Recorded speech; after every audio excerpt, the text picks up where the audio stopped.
L'acte de presentació és la continuació d'una sèrie d'actes que es fa arreu dels Països Catalans. És un exercici de memòria històrica del context contemporani dels Països Catalans i d'un intent, en aquest cas, del jutge Garzón, però evidentment no només d'ell, sinó també de tot l'aparell de l'Estat, d'eliminar la dissidència independentista i revolucionària en el context del 92, un intent que, com ja sabem, a partir de l'actualitat i a partir d'allò que tenim ara mateix, doncs va fracassar, però és interessant també veure-ho per tal d'entendre que els contextos polítics i socials se modelen, sobretot des de l'Estat, i quan l'Estat vol mantenir la seva supremacia i la seva existència fins al final, a partir també de processos de violència. Al 92 jo estava estudiant a la Universitat Rovira i Virgili, que es deia Divisió número 7 de la Universitat de Barcelona, i jo era membre del moviment de defensa de la terra, però havia acabat d'entrar en aquell moment.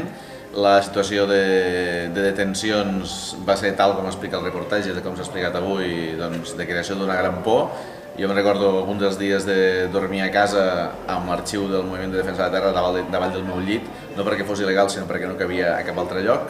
I me'n recordo de sentir l'ascensor que pujava o sorolls per fora del nostre pis i sense tenir cap mena de relació en cap dels fets que s'imputava a la gent que era detinguda, passar estones de por i estones també de patiment. Per tant, tot allò que surt dins del reportatge i que són vivències personals de les persones que ho van patir, entenc que és moltíssim més dur que no pas només esperar. A Tarragona el tema de l'operació